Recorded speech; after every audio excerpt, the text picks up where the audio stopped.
Bom dia, meus amigos e minhas amigas, ouvintes, telespectadores da TV Barueri. Estamos começando mais um programa Sua Voz com doutora Juricaba. Queremos agradecer primeiramente a Deus, à TV Barueri, ao meu querido amigo Jonathan Randall e à minha família.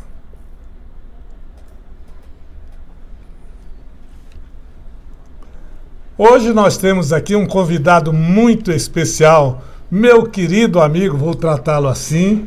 Muito obrigado. O doutor João Batista, professor universitário, mestre em Direito de Personalidade, advogado, militante, muito famoso no Brasil inteiro. Bom dia, meu querido amigo, doutor João Batista. Bom dia, doutora Juricaba. É uma grande satisfação estar aqui com o senhor, com o nosso capitão aqui presente também. Estou muito satisfeito de ter vindo até aqui bater esse papo, conversar sobre esse delito de stalking aí e talvez dar alguma informação que seja útil para alguns dos espectadores de vocês. A satisfação é nossa, viu? Hoje nós, infelizmente, por motivo de força maior, doutor João Batista, a nossa querida amiga, a Vanessa, que é investigadora de polícia, que apresenta este programa conosco aqui, né, capitão? Sim. Ela, por motivo de força maior, não está presente. Era o doutor Celso França que iria substituí-lo, delegado de polícia, mas também, por ócios do ofício, ele não poderá estar presente também. Mas temos aqui o nosso nobre colega advogado também, viu, doutor Costa Filho, que é também capitão do Exército brasileiro, né? Eu gosto sempre de tratá-lo como capitão, que é uma autoridade aqui na nossa... Bom dia, capitão. Bom dia, doutor Juricaba. Bom dia, doutor João Batista. Bom dia a você que nos assiste na TV Barueri. Acompanhe.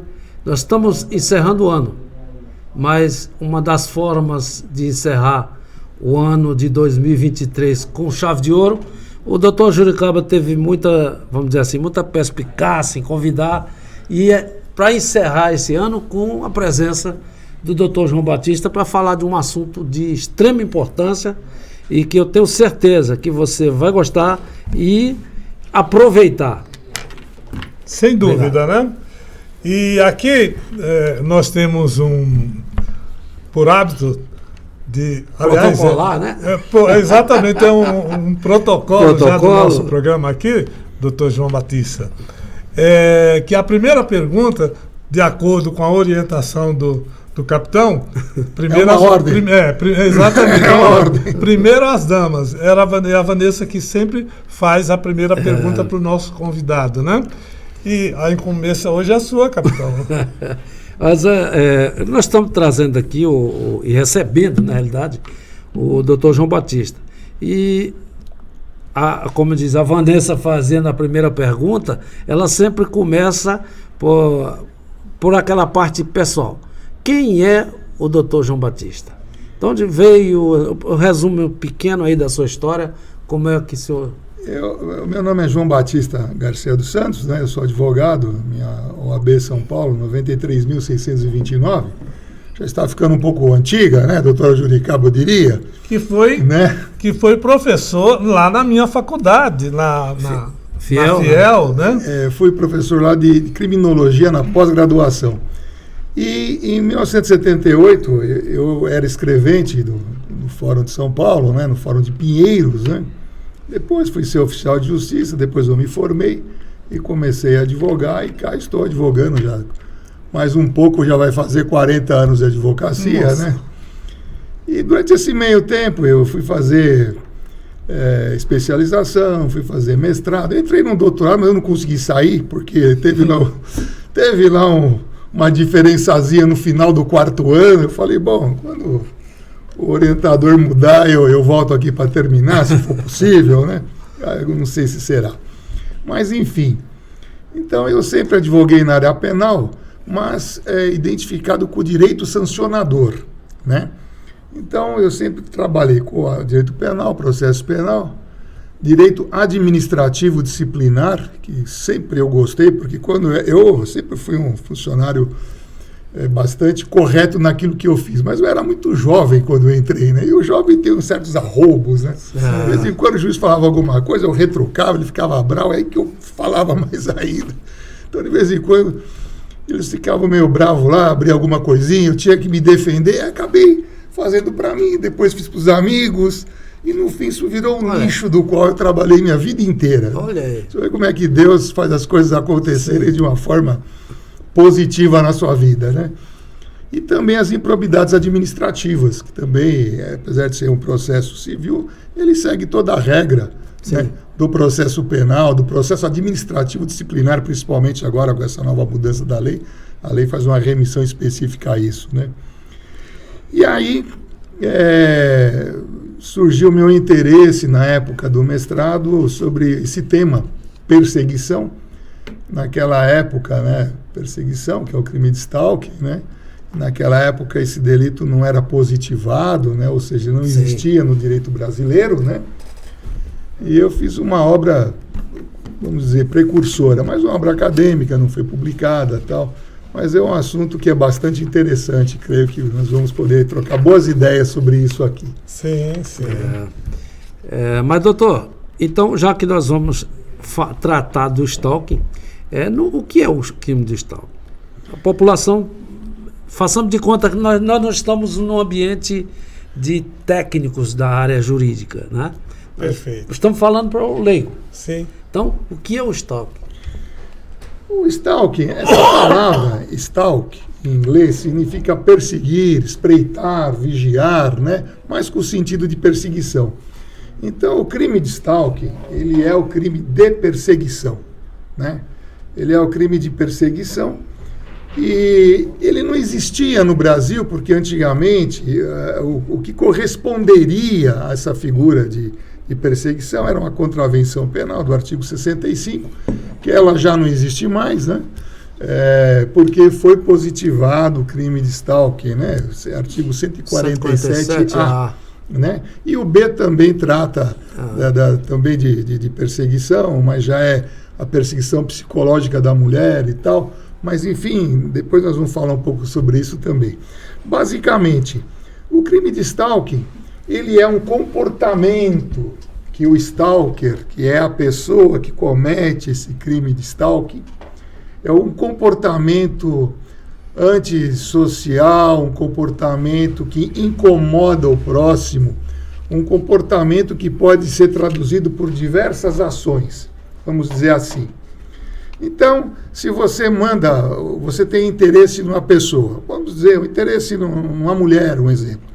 Você manda flores sem que ela queira, você manda bilhetes sem que ela queira, você manda mensagens eletrônicas, e-mail, postagens, começa a incomodar a pessoa. Isso é o stalking. O stalking, então, o que ele é? Ele é a repetição de comportamentos inconvenientes que servem para, de uma certa forma, acompanhar a vida de uma pessoa de uma certa maneira que acaba sendo tão aprofundada, às vezes, que acaba fazendo muito mal para essa pessoa. Então, ele não tem uma definição própria, mas ele se traduz pelo comportamento de perseguir alguém. Reiteradamente, né? Reiteradamente. Inclusive, a lei exige que seja reiterado, né? Então, ele é o comportamento reiterado, né? Isso é importante porque, às vezes, o senhor falou, mandar flores para a mulher. A gente Sim. pode mandar a primeira vez, se ela não aceitar, ainda não se configurou o crime, né? Não. O crime aí não ficaria tipificado, né? Isso. Mas a insistência, o abuso contra a vontade da pessoa realmente onde tipifica, ou seja, onde começa a surgir a figura do crime do stalking. E o interessante disso tudo, agora eu vou fazer aí uma explicação assim bem completa sobre isso aí. O interessante disso é que o crime de stalking, ele atinge você naquilo que você tem de mais íntimo, né? Sim. Atinge você naquilo que você tem de mais seu. É a sua própria intimidade. Sim. Né? A intimidade da pessoa, ela é tutelada constitucionalmente, Sim. é um dos valores aí fundantes da Constituição. E ela é um valor que as pessoas às vezes não param muito para pensar, mas a intimidade tem muito a ver com a dignidade humana, Sim. que vem lá do justnaturalismo, vem do direito natural, do direito antigo. E isso surge quando? Isso surge através do direito de personalidade, Sim. né? Que é um direito anteacto. O homem pré-histórico, ele tinha dignidade humana? Tinha, ele só não sabia. Só não sabia, Não né? existia nenhuma lei escrita Não que existe. dissesse isso. Então, o primeiro homem que mereceu essa denominação de homem ou de ser humano, né? Tinha dignidade? Tinha. Tinha dignidade, sim. Porém, naquela época você não tinha leis, né? Então, isso era um direito natural seu. E o direito de personalidade, onde ele se abebera, onde ele se inicia? No direito natural, né? Então, ele é um direito anteacto e que ele engloba aquele mínimo possível que toda pessoa tem que possuir, tem que agregar à própria vida, à própria personalidade para poder viver. Então, esse mínimo substancial que uma pessoa precisa para viver, ele recebe o nome de direitos de personalidade. Sim. Tem um decálogo lá no Código Civil, acho que são 10 ou 11 artigos, né? Eu creio que são 10, que nomeiam os direitos de personalidade. Mas aquilo é muito pouco, ele não abrange todos os direitos de personalidade. Então, depois, alguns direitos de personalidade foram positivados e se transformaram nos direitos fundamentais. Mas os de personalidade vêm antes, são do direito natural e por isso que eles são direitos irrenunciáveis, imprescritíveis e indisponíveis. Tá certo? Então, veja só, eu me atrevo a dizer, como mestre em direito de personalidade, que todo direito fundamental é de personalidade, o contrário não. Isso. Tá certo? Então, a intimidade ela está englobada como um direito especial de personalidade. Ela é tutelada constitucionalmente no nosso ordenamento jurídico. E hoje ela vai sendo um pouco, no nosso atual momento em que vivemos, a intimidade das pessoas vem sendo paulatinamente, né, aberta muitas vezes. Essa semana passada, por exemplo, a semana que passou, teve um novo entendimento aí que o correio pode abrir a sua correspondência. Sendo que a correspondência tem proteção, é inviolável. Sim. Isso foi, acho que partiu do Supremo Tribunal Federal, não foi isso? Por uma questão, parece que de suspeito de droga, nesses casos específicos, né? Quando há suspeita de alguém está enviando droga, coisa do tipo, entorpecente, né? Mas poderia ser apreendido, pedir à Polícia Federal para resolver fazer. Autorização judicial e abrir, né? Agora o correio abrir. Aí como é que vai ficar se tiver alguém mal intencionado fazendo isso, colocando coisa lá dentro? Onde é que está a segurança jurídica de quem é o inspecionado? Coloca em má situação até o próprio funcionário do Correio. Que, aliás, começa a substituir as autoridades policiais. Sim.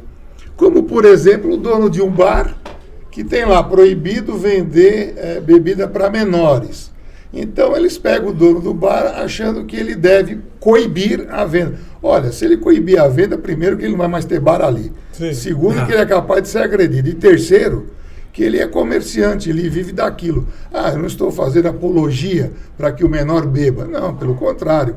Mas o hábito de beber ou não beber, isso vem da educação dele.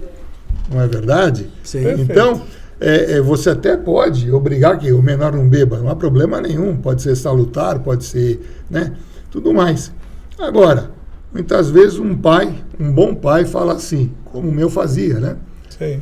Ele falava assim, num almoço de domingo, ele abria uma garrafa de vinho, punha um dedinho para cada filho, tomava ele um copo com a mãe, com a avó e tal, e falava, vocês vão aprender a beber aqui. E nós tomávamos um pouquinho assim de vinho, não fazia mal a ninguém, e disso todo mundo aprendeu a beber, ninguém se deu aos exageros da bebida. E aprendeu o controle, né? Aprendeu o controle e aprendeu que é um grande prazer também quando feito em família e com os amigos, né? Exato. Tal qual, almoçar, jantar e tal, né? Professor, Sim, senhor.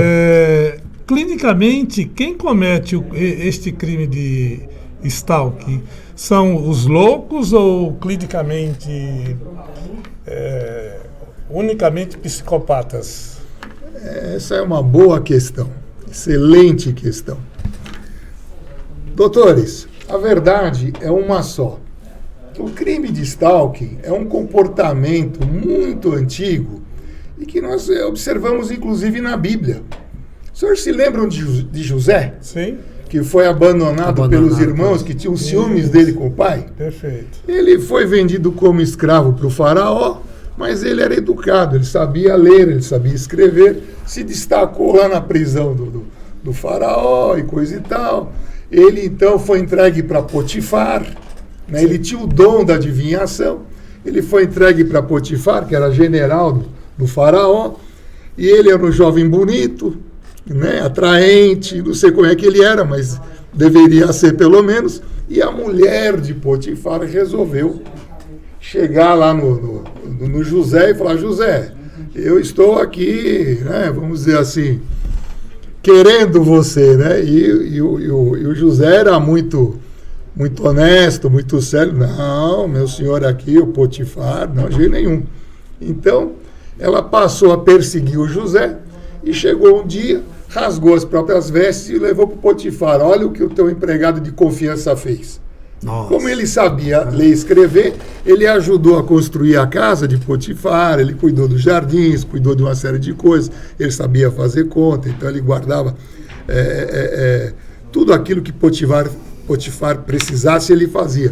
Então nós temos o exemplo bíblico da perseguição do stalking, né? Não é verdade? E depois então você foi tendo também vários exemplos durante o mundo. Então o stalking ele é realmente praticado muitas vezes por pessoas loucas, mas também pelos psicopatas. Os loucos, nós tivemos vários exemplos. Nero era louco, perseguia todo mundo, perseguia Calígula, a família dele, a irmã dele. Até a mãe, no final. A mãe dele, né? Britânia, se não me engano, ou Britânia era irmã, né? E o próprio mentor dele, que era Sêneca. O grande filósofo Sêneca foi o persecutor de Nero e teve o fim que teve por causa do Nero, né? Então, quer dizer, você tem Idi Amin Dada, que era um ex-sargento do exército inglês, do exército colonial inglês. Ele comia vivos adversários políticos, perseguia e depois comia. O ditador de Uganda. Ditador de Uganda. Isso. Você teve aqui, perto da gente aqui, vários outros, o Papadoc, né? Que é o Constantino Tomacote, os bichos papão, que era a guarda pretoriana dele, que perseguiu os inimigos políticos, não é verdade?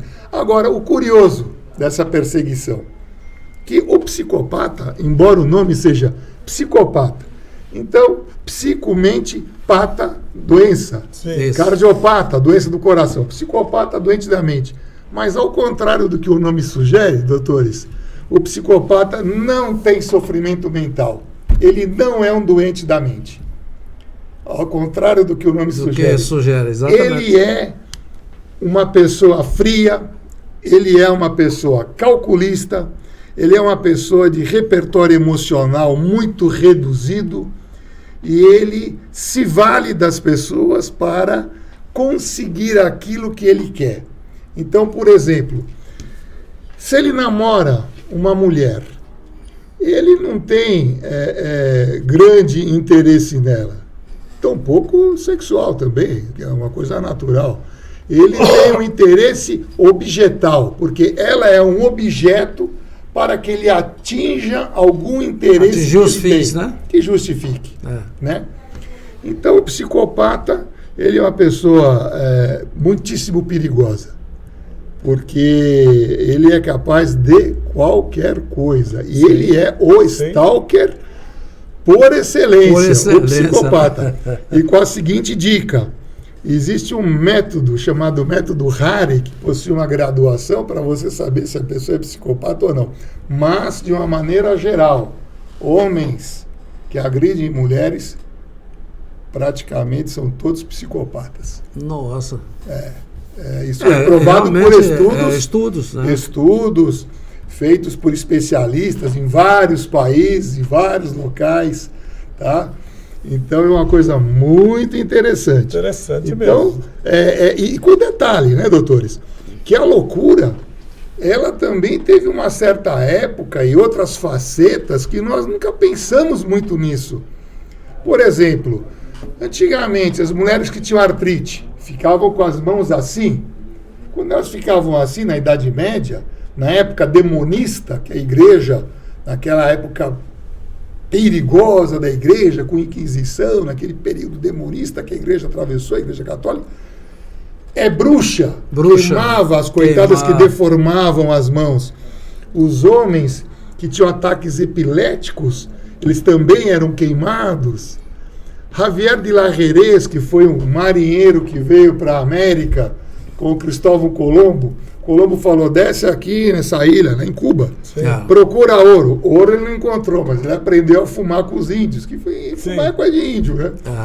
Então ele levou umas resmas de fumo para a Europa. Quando chegou na casa dele, mulher, que eu aprendi com os índios lá. Fez um cigarro e pitou o cigarro. Ela chamou a Inquisição. Foi queimado vivo, porque era o demônio soltando fogo pelas ventas. Esses são os loucos. Os psicopatas são diferentes. Mas nós vamos falar um pouco mais sobre eles, né? Eu tenho certeza. Chegaremos a outros campos. Então, doutor, esse crime do stalking, ele não é tão fácil assim de tipificar, de caracterizar, né? Ele é caracterizado, como o senhor mesmo reparou muito bem, com a sua perspicácia, né, doutora Juricaba, né? Que é a repetição dos atos indesejados que mostra que aquele comportamento que era apenas indesejado, ele passa a ser um comportamento delituoso. Você ficar na porta da casa de alguém não é crime. Você ficar na porta de alguém querendo entrar na casa de uma pessoa passa a ser crime.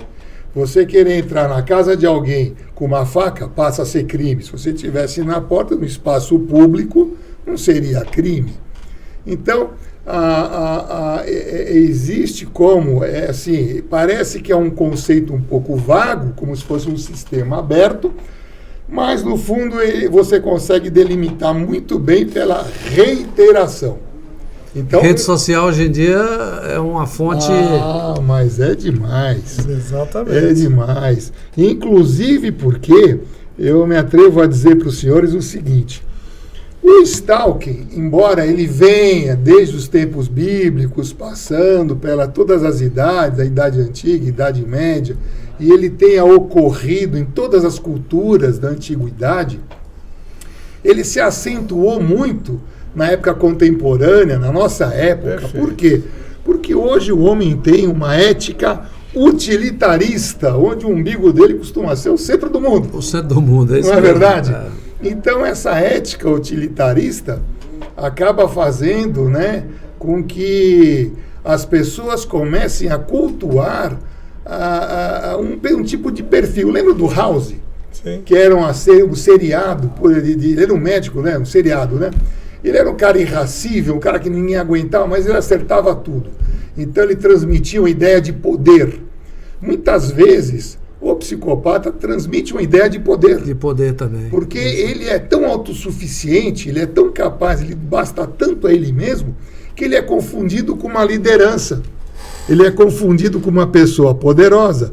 Ele é confundido com alguém que pode conduzir os demais, que pode, né?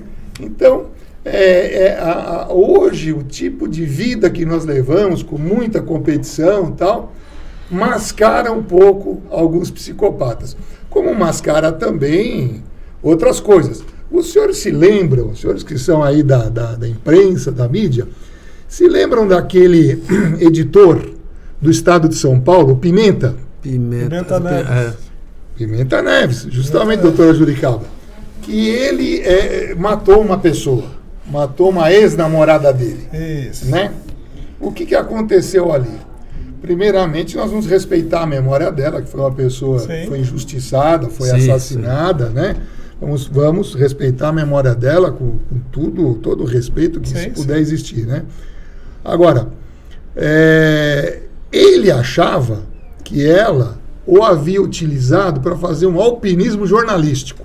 Sim. Ele dizia, né, que ela não era ninguém no jornalismo, e depois que passou a ter um relacionamento com ele, foi galgando cargos. Quando ela achou onde queria, ela deu um fora nele e tal, e ele ficou transtornado com isso e acabou matando, né? Assim, foi um crime bárbaro, um crime horrível, principalmente porque ela era aparentemente uma pessoa normal, uma boa pessoa. Nós nunca ficamos sabendo de nada, e nem que soubéssemos poderíamos fazer justiça pelas próprias mãos, como ele fez, né?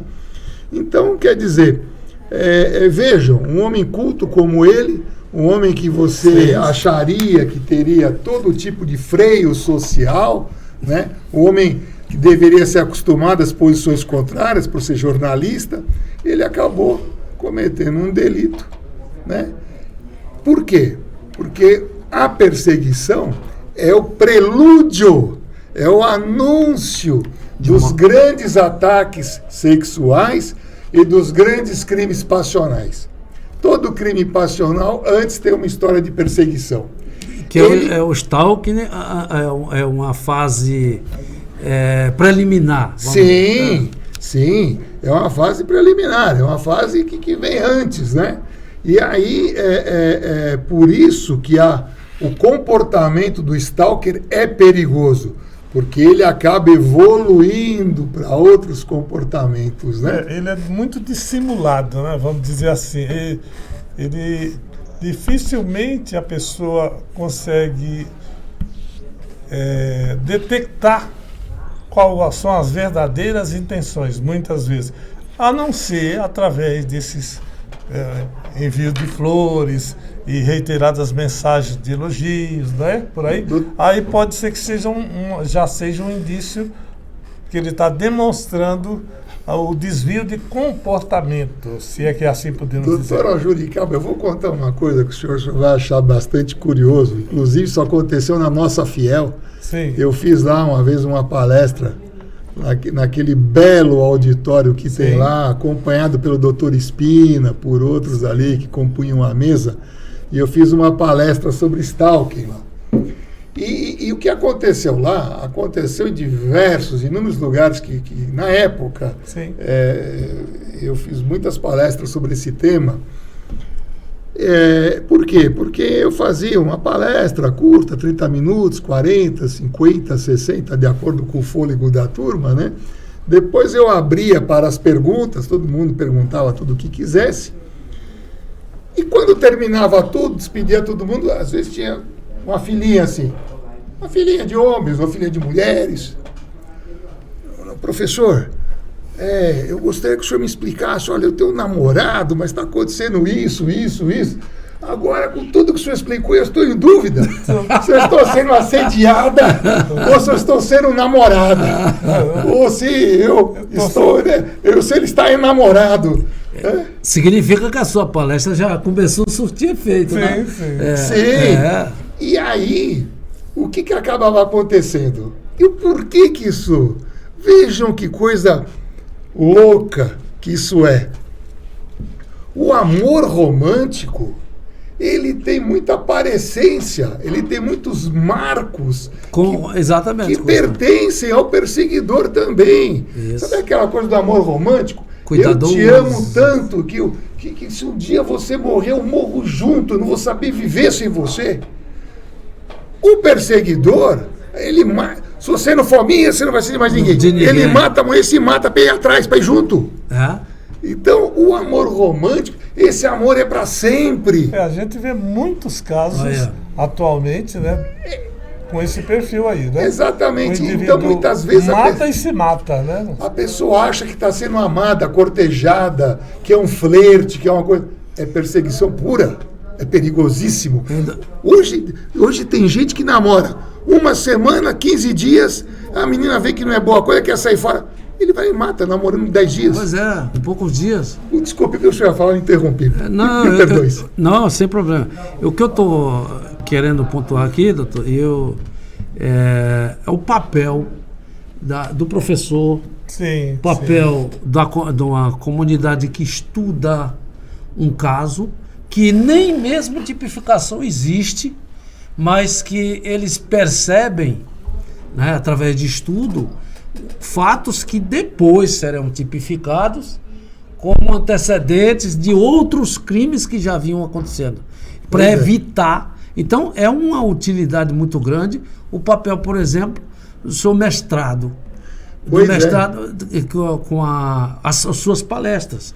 Então, surgiu essa modificação, essa tipificação no nosso direito brasileiro, porque de reiteradas palestras, de reiterados assuntos, e que vão criando, vamos dizer assim, minhocas, interrogações na cabeça das pessoas, surge uma lei dessa. Pois é. E aí a gente diz, essa lei é a lei do doutor João Batista? Sim. Não, a lei tal, mas ela começa também lá.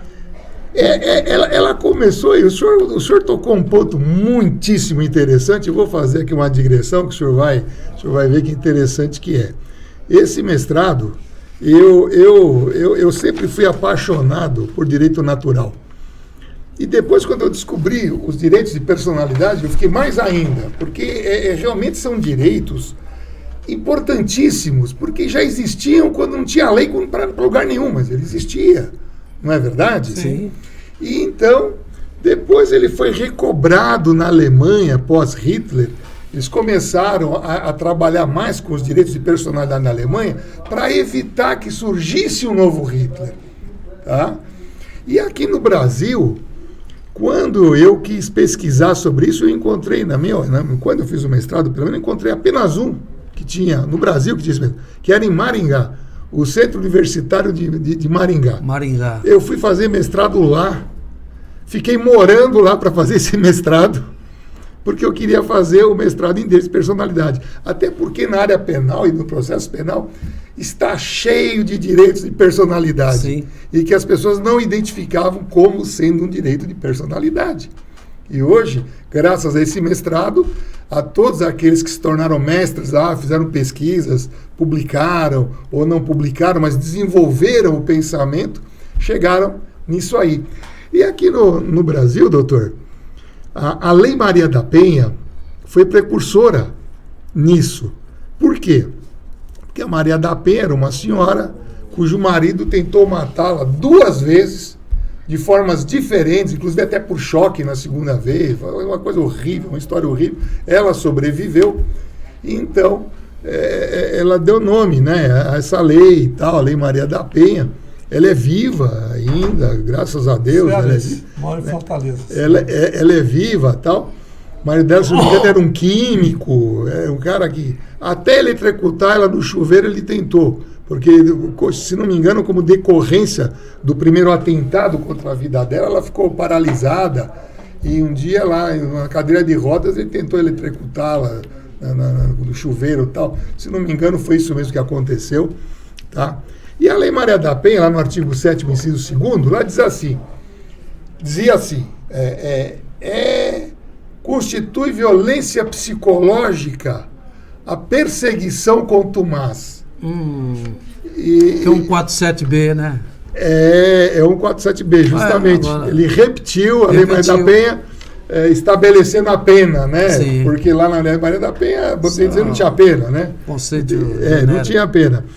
Então, a Lei Maria da Penha foi grande impulsionadora para que o crime de perseguição surgisse, porque justamente ela tutelava a perseguição contumaz contra a mulher. Depois, com o desenvolvimento da ideia de perseguição, então você pode ter perseguição de mulher para mulher, de homem para homem, de mulher para homem, de homem para mulher, de trans, de LGBT, de tudo que você quiser, a Lei Maria da Penha tutela.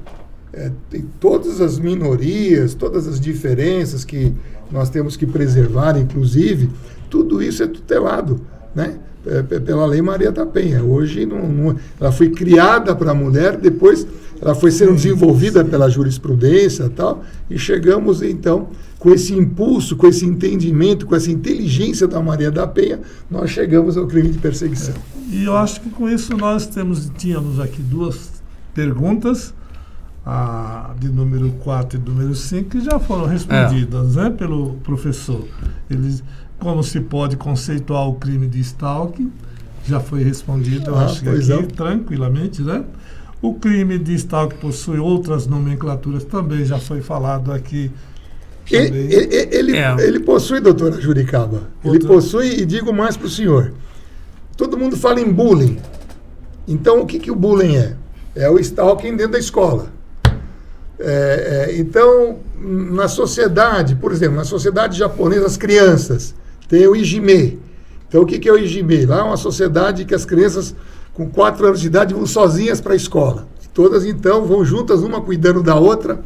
Se tem uma que é diferente, eles falam, se for diferente, né, é como pegar o prego e pregar ele direitinho na caixa para ele ficar no lugar dele. Então, é o Ijime, né?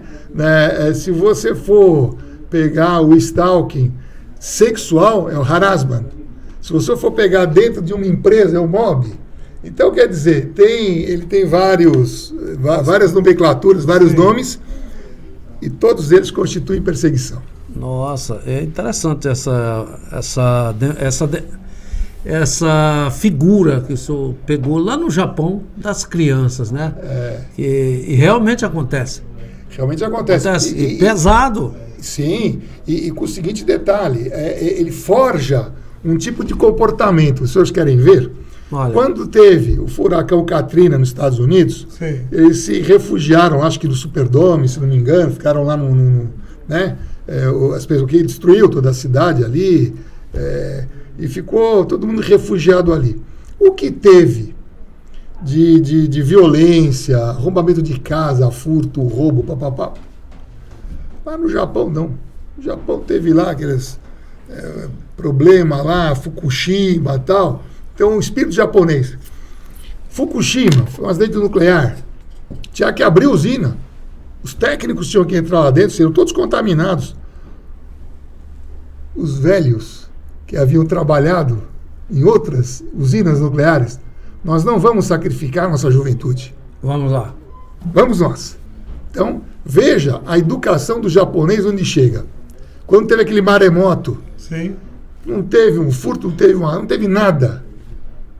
Aconteceu nada, não teve um estupro, porque tinha gente abandonada, a pessoa, aconteceu nada.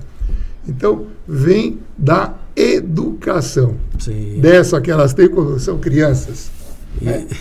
É só para brincadeira aqui, mas no Brasil, se acontecesse um caso desse, o desastre seria bem maior. Porque às vezes há um acidente de caminhão carregando, sim, alguma carga, o motorista está preso ali, ainda na ferragem vivo, sim, e as pessoas, ao invés já estão saqueando a carga. É verdade. Cara, eu cheguei a ver isso, inclusive. Sim. Eu cheguei a ver. Diferente do comportamento do japonês, né? Que o idoso, ele se autossacrifica em defesa da juventude. Né? Já vivi o suficiente, então não vou sacrificar o pessoal mais novo. Eu vou lá. Realmente é uma questão que coisa de comportamento social, né? Não, maravilhoso. Educação, né? Eu acho maravilhoso. Sim. E tudo isso a gente vai vendo nos direitos de personalidade, né? Que coisa incrível. Né? Quais as características do stalker ou do perseguidor? Eu acho que também já foi abordado, não foi? O stalker é o que persegue. Né? Ele persegue, ele vai tomando várias atitudes, né?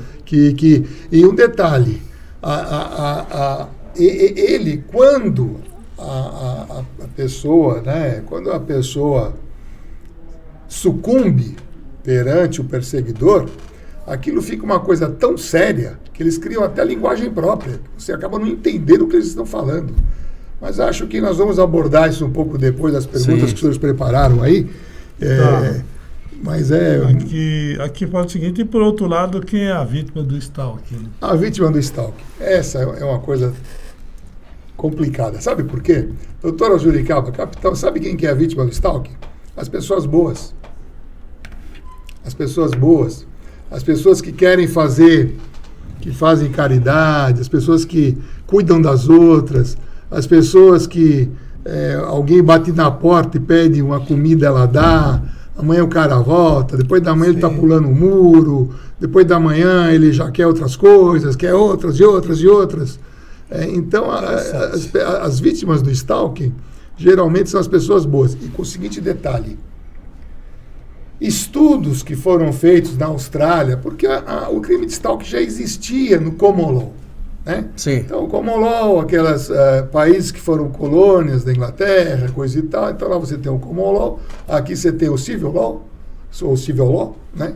Então lá o Common Law. Então, como queira, é uma questão de pronúncia inglesa ou pronúncia norte-americana. Lá existe o crime de stalking já faz tempo, né? E tem muitos estudos a respeito disso. E o que acaba acontecendo? Esses estudos mostram que as pessoas que sofrem perseguição, elas acabam criando problemas maiores do que se elas tivessem passado por um cataclisma, por um terremoto, porque isso faz um mal para a pessoa fica doente, a pessoa desenvolve problemas cardíacos, porque ela vive com medo, ela vive sem saber se pode sair de casa, ela muitas vezes não conhece quem a persegue, ela não conhece quem a está perseguindo. Você pode ser perseguido pela internet, que é o cyberstalking. Então você não sabe e a pessoa mostra que sabe da tua vida. E o que acaba acontecendo? Eu recebi outro dia aqui no Instagram um negócio aqui escrito assim: você quer censurar o Instagram de quem você ama? Ou o WhatsApp de quem você ama? Tá aqui, ó. Aperte esse botão, coloque o telefone da pessoa, você vai ver com todo mundo que ela fala, você vai ver as fotos que ela tem, você vê não sei o quê. Nós não temos o quê? Nós não temos mais intimidade nesse mundo. Aí você cria outros conceitos, o conceito do homem cinza. Quem é o homem cinza? É aquele que se mistura na multidão para não ser notado, porque se você começar a ser notado, você vai ser assaltado, sequestrado, pego. Então você surge o conceito do homem cinza. Justamente, por quê? Porque você não tem mais intimidade.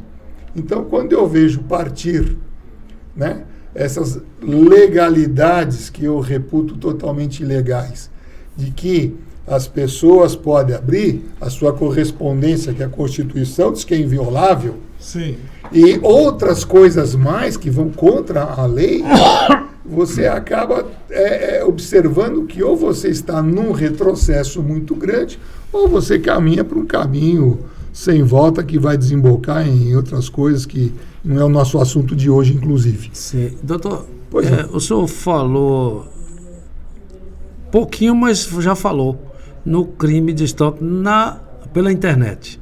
Tá. Agora surge aquela dúvida. Difícil, a internet é um terreno ainda complicado, né? Sim. O cara pode se esconder e praticar o stalking. Como é que, se alguém aqui estiver sofrendo esse caso, agora a opinião que o senhor dá para esta pessoa agora, dizer, quando acontece isso com a internet, que alguém que não é conhecido, o que é que essa pessoa tem que fazer? Foi estudado profundamente, porque a perseguição causa tantos danos para a pessoa, mas tantos danos, problemas de intestinal, problema mental, problema cardíaco, ela começa a ficar com medo, ela começa a ter palpitações, ela desenvolve problema cardíaco, sabe, assim, é uma coisa tão, tão terrível a pessoa ser perseguida, que existem as recomendações quando uma pessoa é perseguida. Se recomenda, primeiro, nos Estados Unidos é possível, tal, que ela troque de identidade. Se recomenda que ela mude de estado.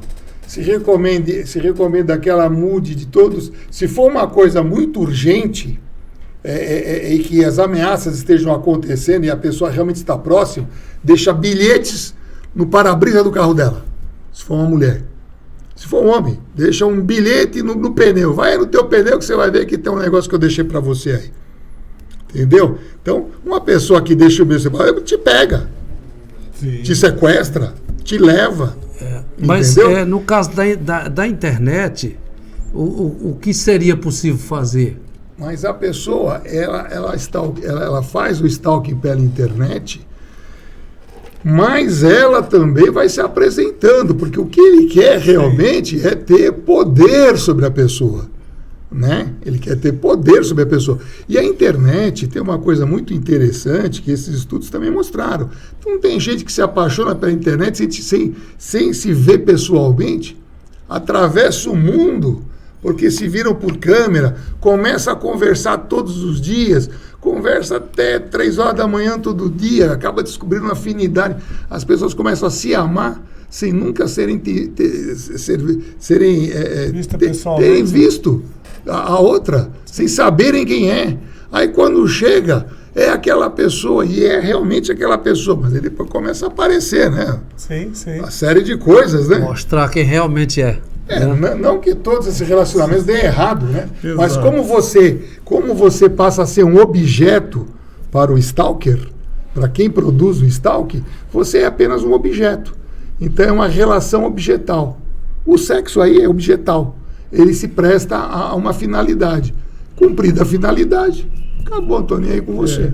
Mas, doutor, a pessoa pegando o celular ou o próprio computador, rede social, ele faz uma ata notarial, pode fazer também, né? Para servir como prova? Olha, é aquela coisa, né? Ou é difícil de...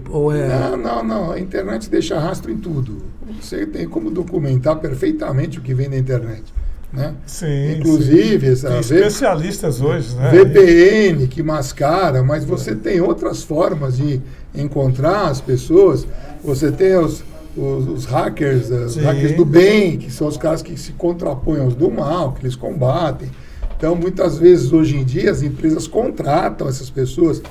E se você vê aquele filme, Prenda-me se for capaz, você vai ver que foi um filme excelente, que depois o camarada que enganava todo mundo foi contratado pelo FBI para ajudar contra os caras que faziam a mesma coisa que antigamente. Hackers são contratados para contra-hackear, vamos dizer assim, né? Então você tem todo esse arsenal. Agora, o stalkeado, quem sofre o stalked, a verdade é essa, o perseguido, é uma das piores experiências que o ser humano pode passar. Né? Com certeza. Sim. Aqui tem uma pergunta, eu tenho a impressão até que já está quase toda respondida dentro da explanação do professor. Figuras públicas podem ser alvos do crime de stalking? Eu acho que já... É uma pergunta interessante por dois motivos. Primeiro, todo mundo pode ser alvo de perseguição. Sim. Muitas figuras públicas o foram, inclusive. Né? A Madonna, uma vez, o cara pulou o muro lá e deu tiro dentro da casa dela, porque ele perseguia a Madonna. Né? Você teve um famosíssimo jogador de beisebol dos Estados Unidos que era perseguido por uma mulher. A mulher, ela geralmente, quando ela persegue, ela tem uma síndrome que se chama síndrome de Clerambault. Essa síndrome faz na cabeça dela uma história, pode fazer na do homem também, mas aí já fica um pouco diferente. Que ela tem certeza absoluta que ela é amada pelo doutor Ajuricaba, que ela é amada pelo capitão, que ela não pode ser recusada, porque, na verdade, é ele que a ama. E ela cria um universo paralelo com isso. Onde esse jogador de beisebol, ela achava que ele a amava de uma forma profunda, intensa e tal. E ela acabou matando esse camarada no meio do jogo, deu um tiro lá de carabina lá de cima, matou o cara, porque ele não estava respondendo. Será que o assassino do John Lennon também era um stalker? Era um admirador do John Lennon. Aquela admiração era um perseguidor. Né? Então, o que que acaba acontecendo? Toda O pessoa... John Lennon, se tivesse, vamos dizer, resolvido a questão do stalk antes, ele não teria morrido, claro. Talvez, porque o conhecimento te leva a saber como perceber alguma coisa. Porque são aquelas moças, aqueles moços também que ficavam na filinha depois lá. Professor, eu estou sendo cortejado, eu estou sendo... Entendeu? Né? E um detalhe, agora, da figura pública.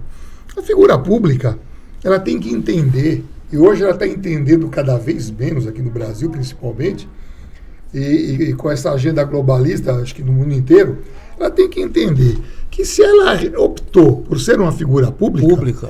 Ela deixa de ter o direito à vida privada praticamente, da forma com que a intimidade prevê.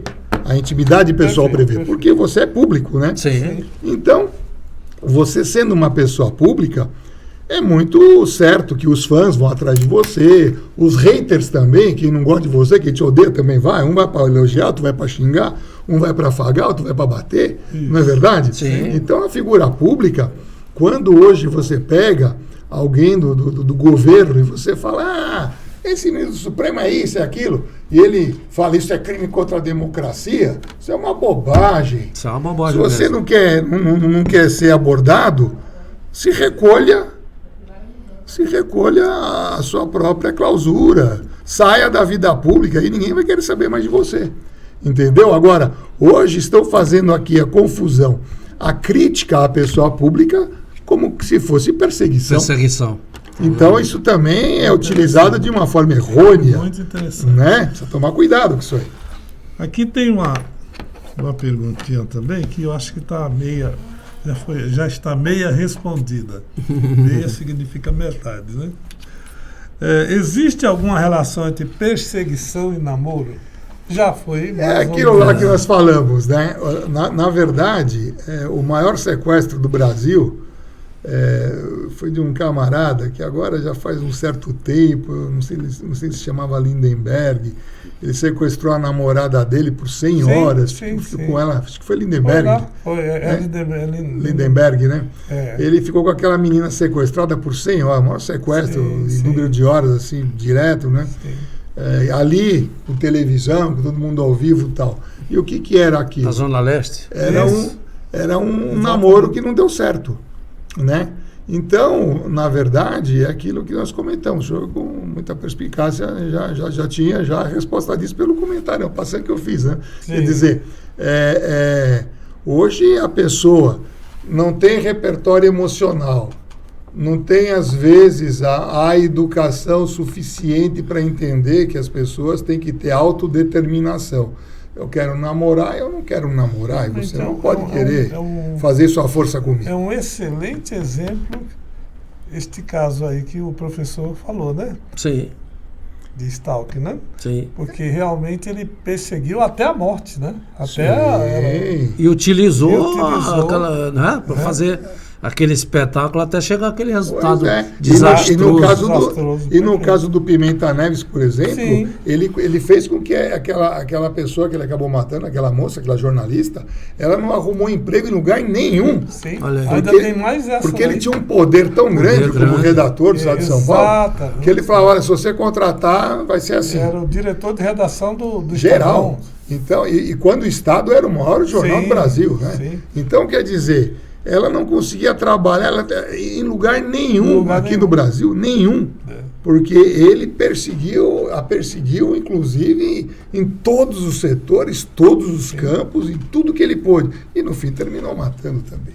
Amava, depois cria um ódio. Aí a pergunta que eu ia, só para complementar um anterior, o hater pode ser confundido também com o stalk? O hater, ele por definição, ele é um stalker, porque quando você odeia e faz questão de odiar... E começa a perseguir também, né? Não é isso? Porque tem coisas interessantes. Vocês querem ver uma coisa interessante? Eu vou aproveitar aqui a nossa seleta audiência, a ilustre presença do os dois doutores, que muito me apraz estar aqui com os senhores. A honra é nossa, né, doutor? Exatamente, a honra é nossa. Para falar Estamos tendo aqui Uma aula sem pagar. Sem pagar, exatamente, sem pagar, viu? Eu atendi outro dia uma pessoa, que eu não vou citar o nome, claro, mas essa pessoa, ela tinha aquela doença, né, aquela coisa, aquele comportamento de gostar de subtrair as coisas das lojas. Né? Como é que isso se chama? Cleptomania. Cleptomania. A cleptomania, ela pode atingir qualquer pessoa, desde que ela desenvolva isso. Vocês se lembram do falecido Rabino Henry Sobel? Pego com gravatas lá em Nova York. Gostava de gravata, ele não podia ver a gravata. Tinha dinheiro, à vontade. Era o chefe do rabinato aqui no Brasil, aqui em São Paulo, aqui na CIP, né? E quando ele foi preso lá, ele negou, não. Demorou anos para ele falar, realmente foi um defeito moral meu e tal. Então, o cleptomaníaco, o que acaba acontecendo? Ele entra, e isso é um impulso que ele tem, é um impulso incontrolável, tá? Olha. E o que ele quer? Ele quer, na verdade, é furtar e sair com o produto do furto, para não pagar. Mas, na verdade, o que ele quer não é isso. O que ele quer é ser pego furtando. É incrível, mas é a loucura da cabeça do cleptomaníaco. Se você for... Eu tive que estudar... Prenda-me se for capaz. Né?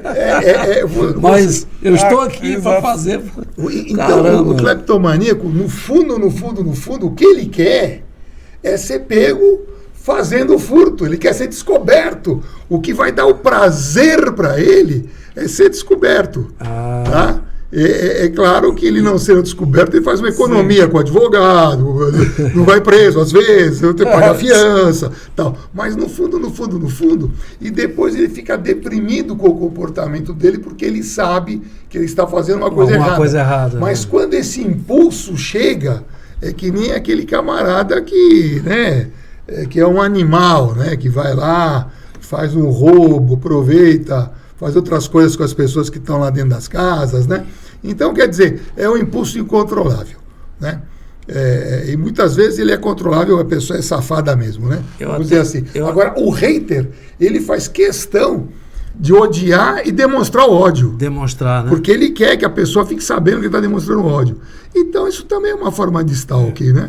Porque fica perseguindo. Até porque... Está muito atual, porque eles usam muito as redes sociais. Até porque, doutor, o contrário do amor não é o ódio, é a indiferença. É a indiferença. Então, quando você fala que você odeia a tua ex-mulher, ou quando a mulher vai falar que odeia o ex-marido, ela continua amando, ou ele continua amando, porque se ele realmente não quisesse, ele seria indiferente. Aquele cara que Isso separa e fica... aquela mulher, ele fica o resto da vida falando e xingando. Ele não deixou de amar. Ele não deixou de amar, porque se ele realmente não amasse, seria indiferente, não sei mais nem onde que mora, não sei mais nem o que está fazendo, não sei mais a aparência dela, né? Então, isso e ela também com ele. Exatamente, né? Ou seja, a cabeça do homem, a mente do homem, ela ainda tem muitos desvãos. Nossa! Muitos desvãos que são totalmente desconhecidos e que, um pouco com a neurociência, um pouco com as viradas de chave, né, com os mindset que hoje estão acontecendo, você começa a descobrir algumas coisas do comportamento humano, outras vão aparecendo, algumas têm origem física, outras não têm, de forma que é um grande progresso que todos nós fazemos, né, conhecendo esses dados e tendo aqui essa bela conversa. Aqui também essa pergunta que nós temos preparado, eu acho que o professor já eliminou durante a sua fala, na sua explanação, né? Qual a relação entre o crime de stalking e mortes violentas? Já foi, eu acho que foi. É o prelúdio. O stalking, ele nem tem uma pena muito elevada, tal, deveria ter. E no common law, o que acaba acontecendo? Aqui no Brasil, a medida protetiva, se você quebrar a medida protetiva, então você pode ser preso, né? Pode ser preso. Sim. Agora, lá no common law, o que acaba acontecendo? A pena se quebrar a medida preventiva, a medida protetiva, né? Além da prisão preventiva, tem multas altíssimas e tal, porque uma das partes que mais dói no corpo é o bolso, né? Sim. Então, eles tentam controlar isso de várias maneiras, né? Mas realmente é isso mesmo. O doutor falou um negócio interessante, né? Às vezes, a parte que mais dói no corpo é o bolso. Exato. Às vezes o cara tá com dor de cabeça, não adianta tomar remédio aí. O problema está aqui no bolso. É por isso que o próprio direito penal, ele parte às vezes para né, o direito penal, né, ele é um direito que, vamos dizer assim, nem tudo é crime. O que hoje é crime, ontem poderia não ter sido. Perfeitamente. Não é verdade? Isso. Então o que ele é? Ele tem um caráter fragmentário. Nós elegemos a conduta que ganhará o status de crime e terá uma proteção legal, né? Então nem tudo é crime. Agora, se você for ver, né, toda a evolução, né, do direito penal, ela leva também para um outro lado, que é o lado administrativo. Então tem certas coisas que não devem mais ser crime, Sim. mas tem multas pesadas para que a pessoa sofra de verdade, né? Porque Então, a pena pequena não resolve muitas vezes. Então, já que o senhor pegou o direito ali com todo o processo, tudo, o stalking não faria também parte do intercrime? Sim, né? Muitíssimo bem lembrado. O stalking, ele pode fazer parte do iter criminis. Agora, o iter criminis, o que ele é? É o caminho do crime. Sim. É o caminho do crime que você percorre para chegar no crime. Geralmente, quando você tem esse caminho, esse crime acaba sendo absorvido pelo princípio da construção, né? Ou da progressão criminosa. Tem várias formas, né? Mas se ele for um crime e meio para chegar lá, né, ele é absorvido. Então, o que acaba acontecendo? Agora, se ele tiver uma autonomia de desígnios, né? E se ele, por exemplo, perseguir a pessoa 2 anos, depois ele faz um homicídio, ele acaba ficando autônomo, né? Sim. Ele acaba produzindo o concurso material. Né? No caso, somando um crime, a perseguição e a pena da violência, seja ela qual seja, né? Que eventualmente pode também não ser morte, mas pode ter uma violência que inclusive deixa a pessoa como cada Maria da Penha, deixa ela paralítica, deixa isso, deixa aquilo, né?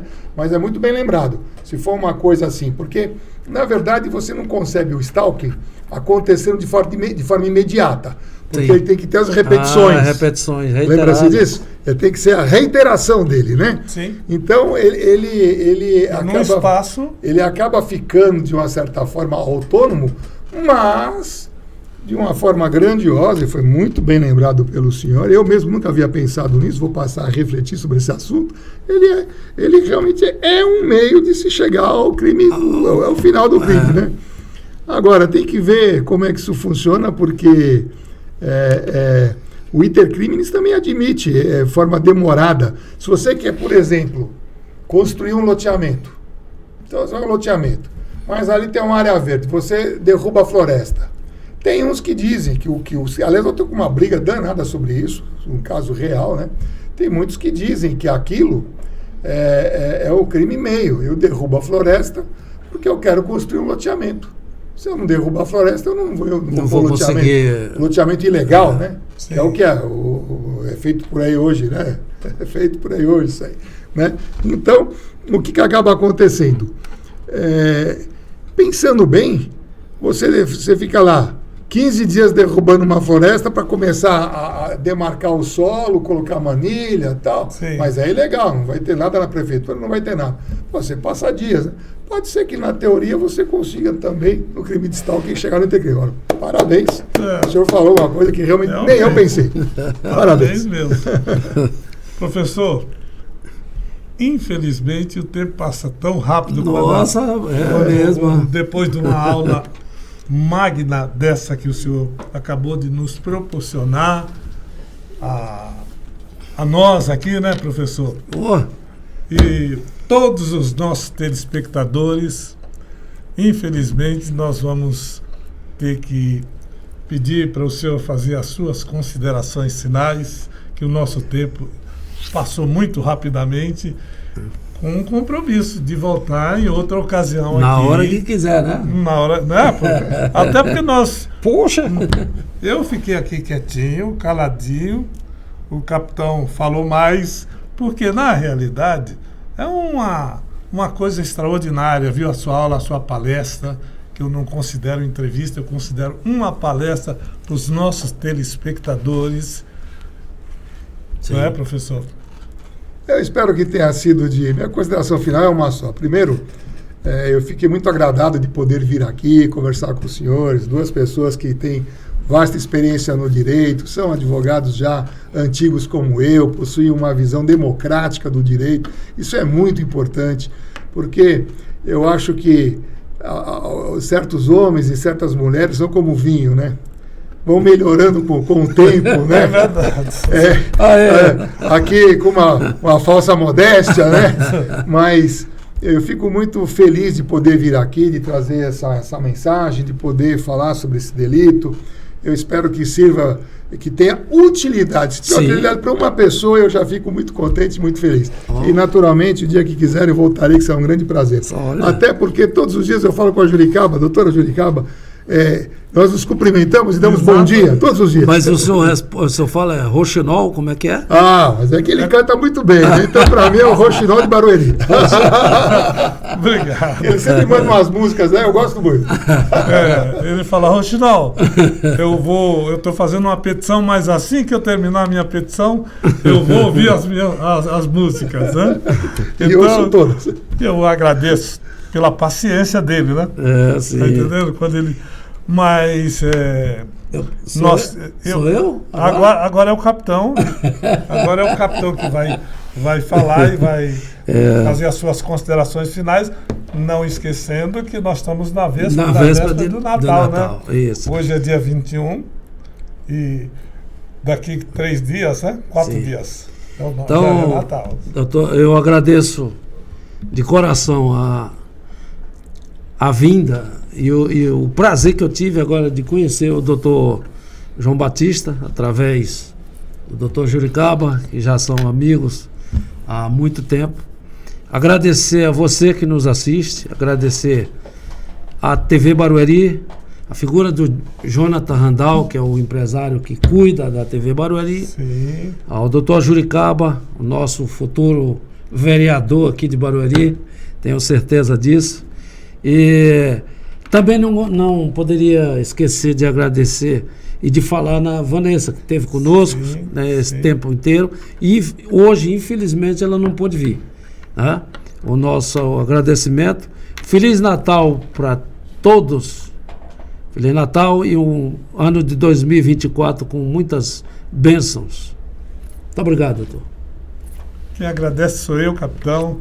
O senhor sabe o carinho, a estima que eu tenho pelo senhor, pela Vanessa, né, que é uma criatura maravilhosa, né, que está sempre aqui abrilhantando a nossa bancada, uma moça inteligente e que certamente continuaremos em 2024, já que esse está sendo o nosso último programa do ano, mas com toda certeza em 2024 estaremos novamente aqui com o nosso programa, a sua voz, com a doutora Juricaba, doutor Costa Filho, capitão Costa Filho, com a minha querida amiga Vanessa, que por motivos de força maior ela não pôde estar presente hoje aqui, mas tenha certeza do nosso carinho, da nossa admiração, não é, capitão? Sim. Por você, minha querida amiga Vanessa.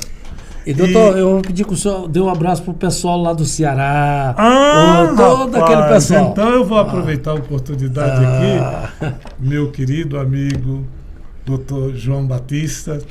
Com a sua permissão, com a sua permissão, exatamente, data vênia, né? Mandar um abraço muito especial para o meu querido amigo Chechel, que é um cantor. Chechel, viu? Cantor de seresta lá na TV Princesa do Vale, lá na cidade de Icó. Tem um programa que chama Chechel e Amigo, todas as terças-feiras, das 19 às 21 horas. Vou mandar o link para você, viu? Que eu quero ver. Vou mandar o link, viu? Toda terça-feira, às 19 horas, chama-se programa Chechel e Amigos, na TV Princesa do Vale. O meu querido amigo Erivânio, que é o diretor da TV Princesa do Vale. Para o nosso querido amigo Miúdo romântico. Miúdo né? romântico. Pode falar diretamente com ele, miúdo romântico. Miúdo, um abração para você. Pois é, Miúdo, olha aí. O capitão cobrou aqui porque eu não tinha falado o seu nome, eu tinha esquecido. Né? Para nossa querida amiga Zenilda. Zenilda, né? grande abraço. Zenilda, lá na cidade de Icó. Né? Para a Aparecida Gadelha, uma pessoa que maravilhosa, assiste sempre os nossos programas aqui. Um beijo, minha amiga, para você, para Rosana, filha da Zenilda, né?